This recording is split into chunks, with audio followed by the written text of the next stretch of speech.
Hi hello ನಮಸ್ಕಾರ ಸ್ನೇಹಿತರೆ. Finally Vaishnav ಮುಂದೆ ಕೀರ್ತಿ ಸತ್ಯನ ತಿಳಿಸೋ ಪ್ರಯತ್ನ ಮಾಡೇ ಬಿಟ್ಲು. ಹಾಗಿದ್ರೆ ಇಲ್ಲಿ ರೆಡ್ ಹ್ಯಾಂಡ್ ಆಗಿ ಲಾಕ್ ಆಗಿಬಿಟ್ರು ಆ ಕಾವೇರಿಯವರು. ಗೆದ್ದದ್ದು ಕೀರ್ತಿನ ಲಕ್ಷ್ಮಿನ.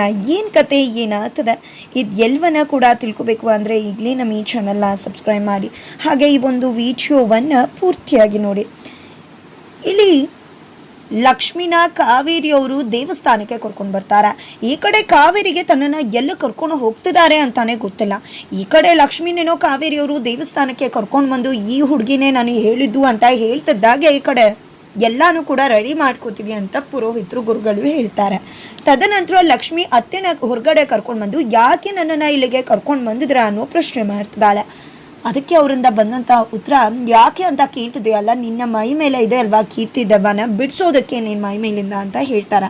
ಏನತ್ತೆ ಮಾತಾಡ್ತಿದ್ರ, ಯಾವ ದೆವ್ವ ಯಾವ ಭೂತ ಅಂತ ಕೇಳ್ತಿದ್ರ. ಹೌದು ನಾನು ನಿಜಾನೇ ಹೇಳ್ತಿದ್ದೀನಿ ಅಂದರೆ ಲಕ್ಷ್ಮಿ ಸುತಾರಾಮ್ ಒಪ್ಪೋಕೆ ರೆಡಿ ಇಲ್ಲ.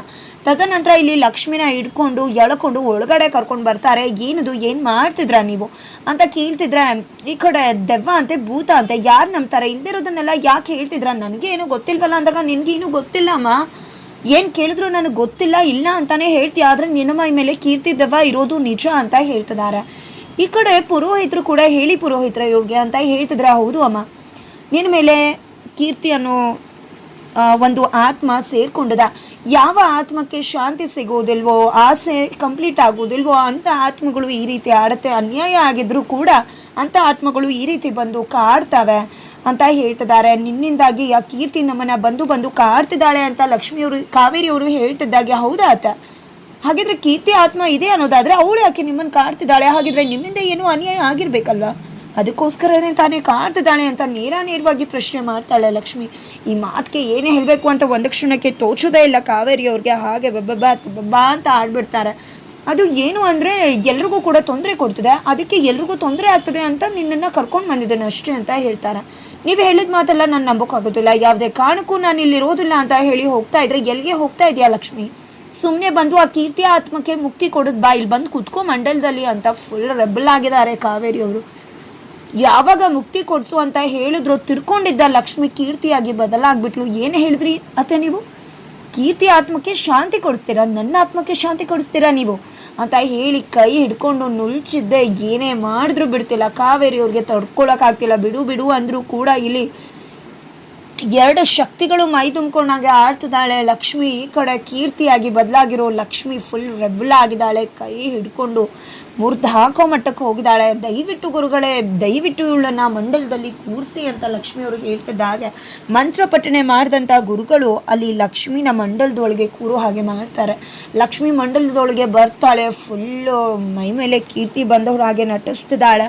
ಜೊತೆಗೆ ಈ ಕಡೆ ಗುರುಗಳು ಕೂಡ ಯಾಕಮ್ಮ ಯಾಕಿಂತ ಕೆಲಸ ಮಾಡ್ತಿದ್ಯಾ, ಯಾಕೆ ಇನ್ನೊಂದು ಹುಡುಗಿ ಮೈ ಮೇಲೆ ಬಂದು ಆಕೆಗೆ ತೊಂದರೆ ಕೊಡ್ತಿದ್ಯಾ ಹೇಳು ಅಂತ ಕೇಳ್ತಿದ್ರೆ, ಸತ್ತಿರೋರು ಬದುಕಿರೋರಿಗೆ ತೊಂದರೆ ಕೊಡೋದು ತಪ್ಪು ಅನ್ನೋದಾದರೆ ಬದುಕಿರೋರಿಗೆ ತೊಂದರೆ ಕೊಡೋದು ಎಷ್ಟು ಸರಿ ಅಂತ ಪ್ರಶ್ನೆ ಮಾಡ್ತಿದ್ದಾಳೆ. ಈ ಕಡೆ ಏನಮ್ಮ ಆಯಿತು, ಏನು ಅನ್ಯಾಯ ಆಗಿದೆ ನಿನಗೆ ಅಂತ ಕೇಳ್ತಿದ್ರೆ ನನಗೆ ಅನ್ಯಾಯ ಆಗಿದೆ ಅಂತ ಹೇಳ್ತಿದ್ದಾಳೆ. ಏನು ಬೇಕಾಗಿದೆ ನಿನಗೆ ಅಂತ ಕೇಳ್ತಿದ್ದಾರೆ ಗುರುಗಳು. ನನಗೆ ನ್ಯಾಯ ಬೇಕು ಅಂತ ಕಿರ್ಚಾಡ್ತಿದ್ದಾಳೆ ಆ ಕಡೆ ಲಕ್ಷ್ಮಿ. ಜೊತೆಗೆ ಅತ್ತ ಕಡೆ ವೈಷ್ಣವ್ ಎಲ್ರಿಗೂ ಕೂಡ ಈ ರೀತಿ ಕಾವೇರಿಯವರು ದೆವ್ವ ಬಿಡಿಸೋಕೆ ಕರ್ಕೊಂಡು ಹೋಗಿದ್ದಾರೆ ಅನ್ನೋ ವಿಷಯ ಗೊತ್ತಾಗ್ತಿದ್ದಾಗೆ ಕೃಷ್ಣಕಾಂತ್, ಸುಪ್ರೀತಾ, ವೈಷ್ಣವ್ ಎಲ್ಲರೂ ಕೂಡ ಕಾರಲ್ಲಿ ಹೊರಟು ಅದೇ ದೇವಸ್ಥಾನದ ಕಡೆ ಬರ್ತಿದ್ದಾರೆ. ಅಮ್ಮಂದು ಇದೇ ಆಯಿತು, ಅದಕ್ಕೆ ನಾನು ಹೇಳೋದು ಯಾಕಮ್ಮ ಈ ರೀತಿ ನಡ್ಕೋತಾರೆ ಅಂತ ವೈಷ್ಣವ್ ಹೇಳ್ತಾ ಇದ್ರು. ಅತ್ತ ಕಡೆ ಈ ಕಡೆ ಸುಪ್ರೀತ್ ಅವ್ರು ಕೂಡ ಅದಕ್ಕೆ ಇತ್ತೀಚೆಗೆ ತಗೋತಿರೋ ಡೆಸಿಷನ್ನೇ ಸರಿ ಇಲ್ಲ, ಏನೇ ಮಾಡಿದ್ರು ಕೂಡ ಎಲ್ಲ ತಪ್ಪಾಗೆ ಕಾಣಿಸ್ತಿದೆ ನನಗೆ ಅಂತ ಕೂಡ ಹೇಳ್ತಿದ್ದಾರೆ. ಅದರ ನಡುವೆ ಈ ಕಡೆ ಲಕ್ಷ್ಮಿ ಅಂತೂ ನನಗೆ ಅನ್ಯಾಯ ಆಗಿದೆ ಅಂತ ಹೇಳಿ ಕೀರ್ತಿಯಾಗಿ ಬದಲಾಗಿರೋ ಲಕ್ಷ್ಮಿ ಹೇಳ್ತಿದ್ದಾಳೆ, ಕೀರ್ತಿಯಾಗಿ ಮಾತನಾಡ್ತಿದ್ದಾಳೆ. ಅಲ್ಲಿ ನನಗೆ ಅನ್ಯಾಯ ಆಗಿದೆ, ನನಗೆ ನ್ಯಾಯ ಬೇಕು ಅಂತ ಕೇಳ್ತಿದ್ರೆ ಏನು ಅನ್ಯಾಯ ಆಗಿದೆ, ಯಾರಿಂದ ಅಂತ ಕೇಳಿದಕ್ಕೆ ಇವರಿಂದ ನನಗೆ ಅನ್ಯಾಯ ಆಗಿದೆ, ಯಾಕತೆ ನನ್ನ ಬೆನ್ನಿಂದೆ ಬಂದು ಆ ರೀತಿ ನನ್ನನ್ನು ಸಾಯಿಸಿದ್ರಿ, ಯಾಕತೆ ನನಗೆ ಅನ್ಯಾಯ ಮಾಡಿದ್ರಿ, ನಂಗೆ ಉತ್ತರ ಬೇಕು ಅಂತ ಕೇಳ್ತಿದ್ದಾಳೆ ಈ ಕಡೆ ಲಕ್ಷ್ಮಿ. ನಂತರ ಈ ಕಡೆ ಕಾವೇರಿಯವರು ತಬ್ಬಿಬ್ಬಾಗ್ತಿದ್ದಾರೆ, ಇಲ್ಲ ನಾನೇನು ಮಾಡಿಲ್ಲ ಅಂತ ಹೇಳ್ತಿದ್ದಾರೆ. ನಂತರ ಈ ಕಡೆ ಗುರುಗಳು, ನೋಡಮ್ಮ ಅನ್ಯಾಯ ಆಗಿರೋ ಆತ್ಮಗಳು ನ್ಯಾಯ ಸಿಗೋ ತನಕ ಇದೇ ರೀತಿ ಆಡ್ತವೆ, ಕಾಟ ಕೊಡ್ತಾ ಇರ್ತವೆ, ನೋಡು ಏನಾದರೂ ಮಾಡು, ಸತ್ಯ ಹೇಳಿಬಿಡು, ಒಪ್ಕೊಂಬಿಡು ಅಂತ ಗುರುಗಳು ಹೇಳ್ತಿದ್ರೆ, ಇಲ್ಲ ನಾನು ಏನೂ ತಪ್ಪು ಮಾಡಿಲ್ಲ, ನಿಮ್ಗೆ ಎಷ್ಟು ದುಡ್ಡು ಬೇಕೋ ಅಷ್ಟು ದುಡ್ಡು ಕೊಡ್ತೀನಿ, ಇವಳನ್ನ ಒಂದು ಗ್ಲಾಸ್ಗೆ ಹಾಕಿ ಕೂಡ ಹಾಕ್ಬಿಟ್ಟಿದ್ರ ಆತ್ಮನ ಅಂತದ್ದಾಗೆ ನಿಂತ್ಕೊಂಡ್ಬಿಡ್ತಾರೆ ಗುರುಗಳು. ಏನಮ್ಮ ಹೇಳ್ತಿದ್ಯಾ ನೀನು? ನಾವೆಲ್ಲ ದುಡ್ಗಿರೋತಕ್ಕಂಥವ್ರಲ್ಲ, ಏನು ಮಾತಾಡ್ತಿದ್ಯಾ ನೀನು? ನಮ್ಮಿಂದ ಇದು ಯಾವುದೂ ಕೂಡ ಸಾಧ್ಯ ಇಲ್ಲ ಅಂದಾಗ ದಯವಿಟ್ಟು ಗುರುಗಳೇ ಅಂತ ರಿಕ್ವೆಸ್ಟ್ ಮಾಡ್ಕೋತಾರೆ. ನೋಡಮ್ಮ, ನಾವು ಏನೂ ಕೂಡ ಮಾಡೋಕ್ಕಾಗೋದಿಲ್ಲ. ಇಂಥ ಆತ್ಮಗಳಿಗೆ ಅನ್ಯಾಯ ಆಗಿದೆ, ಅನ್ಯಾಯ ಆಗಿರ್ತಕ್ಕಂಥ ಆತ್ಮಗಳು ಈ ರೀತಿ ಪ್ರಶ್ನೆ ಮಾಡ್ತಿದೆ ಅಂದರೆ ನೀನು ಅವ್ರ ಪ್ರಶ್ನೆಗೆ ಉತ್ತರ ಕೊಟ್ಬಿಡು ಅಂತ ಹೇಳ್ತಿದ್ರೆ, ಇಲ್ಲ ನಾನು ಅನ್ಯಾಯನೇ ಮಾಡಿಲ್ಲ ಅಂತ ಹೇಳಿದಾಗ ಅನ್ಯಾಯ ಮಾಡಿಲ್ವಾ ನೀವು? ಅನ್ಯಾಯ ಮಾಡಿಲ್ವಾ? ಯಾಕೆ ಈ ರೀತಿ ಮಾಡಿದ್ರಿ? ನಾನು ವೈಷ್ಣು ಮುಂದೆ ಎಲ್ಲ ಸತ್ಯ ಆಚೆ ಬರಬೇಕು, ನೀವು ನನಗೆ ಮೋಸ ಮಾಡಿದ್ರಿ, ಯಾಕೆ ಅಂತ ನಾಗವಲ್ಲಿ ಥರ ಆಡ್ತಿದ್ದಾಳೆ ಇಲ್ಲಿ ಲಕ್ಷ್ಮಿ ಅಂತಲೇ ಹೇಳ್ಬೋದು. ನಂತರ ನೋಡಮ್ಮ, ಎಷ್ಟು ಆತ್ಮಗಳು ಏನೇನೋ ಕೇಳ್ತವೆ, ಬಲಿ ಕೂಡ ಕೇಳ್ಬೋದು. ಆದರೆ ನಿನಗೆ ಇದು ತುಂಬ ಸರಳವಾಗಿದೆ. ಜಸ್ಟ್ ಈ ಒಂದು ಆತ್ಮ ಕೇಳ್ತಿರೋದು ಸತ್ಯನ ಒಪ್ಕೊಳ್ಳೋದು, ತಪ್ಪೊಪ್ಕೊಳ್ಳೋದು ಅಷ್ಟೇ. ಒಪ್ಕೊಂಬಿಡಮ್ಮ. ಒಪ್ಕೊಂಡ್ರೆ ಖಂಡಿತ ಬಿಟ್ಟು ಹೋಗುತ್ತೆ, ಇಲ್ಲ ಅಂದರೆ ಖಂಡಿತ ಅಂಥ ಆತ್ಮಗಳನ್ನ ತಡೆಯೋದು ತುಂಬಾ ಕಷ್ಟ. ಜೊತೆಗೆ ಕನ್ಯಾ ಆತ್ಮ ತುಂಬ ಹೊತ್ತು ಮಂಡಲದಲ್ಲಿ ಬಂಧಿಸಿಡೋಕ್ಕಾಗೋದಿಲ್ಲ. ಆಮೇಲೆ ಖಂಡಿತ ಯಾವುದೂ ನಮ್ಮ ಕೈಯಲ್ಲಿ ಇಲ್ಲ ಅಂದ ತಕ್ಷಣ ಕಾವೇರಿಯವ್ರಿಗೆ ಇನ್ನಿಲ್ವಾಗಿ ಭಯ ಕಾಡುತ್ತೆ. ಏನು ಮಾಡೋದಪ್ಪ, ಈಗ ಸತ್ಯ ಹೇಳುವಂಥ ದುಂಬಾಲ್ ಬಿದ್ದಿದ್ದಾಳೆ, ಏನೋ ಒಂದು ಹೇಳಿ ಮುಗಿಸ್ಬಿಡೋಣ ಅಂತ ಕಾವೇರಿ ಅನ್ಕೋತಿರ್ಬೇಕಿದ್ರೆ ಈ ಕಡೆ ಲಕ್ಷ್ಮಿ ಏನೋ ಒಂದು ಹೇಳೋಣ ಅಂತ ಅನ್ಕೋತಿದ್ರ. ನಂಗೆ ಅರ್ಧ ಸತ್ಯ ಅಲ್ಲ, ಪೂರ್ತಿ ಸತ್ಯ ಬೇಕು ಅಂತ ಹೇಳ್ತಿದ್ದಾಳೆ ಈ ಕಡೆ ಲಕ್ಷ್ಮಿ. ತಕ್ಷಣಕ್ಕೆ ಈ ಕಡೆ ಕಾವೇರಿಯವರು ಏನು ಮಾಡಬೇಕು ಅಂತ ಗೊತ್ತಾಗ್ತಿಲ್ಲ, ಎಲ್ಲ ಅರ್ಥ ಆಗ್ತಿದೆ. ಏನು ಮಾಡಲಿಲ್ಲ, ಸತ್ಯ ಹೇಳಿಬಿಡೋಣ ಅಂತ ಅಂದ್ಕೊಂಡು ಡಿಸೈಡ್ ಮಾಡ್ತಾರೆ. ನಂತರ ಅದಕ್ಕೆ ಸರಿಯಾಗಿ ವೈಷ್ಣವ್ ಎಲ್ಲರೂ ಕೂಡ ದೇವಸ್ಥಾನಕ್ಕೆ ಎಂಟ್ರಿ ಕೊಡ್ತಿದ್ದಾಗೆ ಈ ಕಡೆ ಕಾವೇರಿಯವರು ಸರಿ ಆಯಿತು ನಾನು ಸತ್ಯ ಹೇಳ್ತೀನಿ ಅಂತಾರೆ. ಈ ಕಡೆ ವೈಶ್ ಬಂದಿದ್ದನ್ನು ನೋಡ್ತಿದ್ದಾಳೆ. ಈ ಕಡೆ ಗೆಜ್ಜೆನ ಕಾಲಲ್ಲಿ ಹಾಕ್ಕೊಂಡಿರೋ ಗೆಜ್ಜೆನ ಕಾಲಲ್ಲಿ ಬಡಿತಿದ್ದಾರೆ. ಈ ಕಡೆ ಕಾವೇರಿಯವ್ರಿಗೆ ಕೀರ್ತಿ ಕೂಡ ಕಾಣಿಸ್ತಿದ್ದಾಳೆ. ಅಟ್ ಎ ಟೈಮ್ ಕೀರ್ತಿ ಲಕ್ಷ್ಮಿ ಒಂದೇ ಸತಿ ಪರ್ಫಾರ್ಮೆನ್ಸ್ ಕೊಡ್ತಿದ್ದಾರೆ.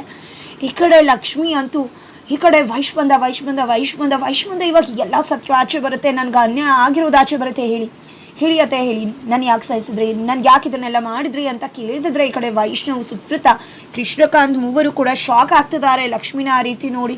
ಈ ಕಡೆ ಏನಪ್ಪ ಮಾಡೋದು, ಪುಟ್ಟ ಕೂಡ ಬಂದಲ್ಲ, ಈಗ ಹೇಗೆ ನಾನು ಸತ್ಯ ಹೇಳಿ ಏನು ಮಾಡಲಿ ನಾನು ಅಂತ ಪೇಚಾಡ್ತಿದ್ದಾರೆ. ಈ ಕಡೆ ಲಕ್ಷ್ಮಿ, ಕೀರ್ತಿ ಅಂತೂ ಫುಲ್ ಖುಷಿಯಾಗಿದ್ದಾರೆ. ವೈಶ್ ಬಂದಿದ್ದಾನೆ, ವೈಶ್ ಮುಂದೆ ಎಲ್ಲ ಸತ್ಯ ಕೂಡ ಆಚೆ ಬರುತ್ತೆ, ಎಲ್ಲ ಕೂಡ ಕ್ಲಿಯರ್ ಆಗುತ್ತೆ, ನನಗಾಗಿರುವ ಅನ್ಯಾಯಕ್ಕೆ ನ್ಯಾಯ ಸಿಗುತ್ತೆ ಅಂತ ದೆವ್ವ ಹೇಳ್ತಿದೆ.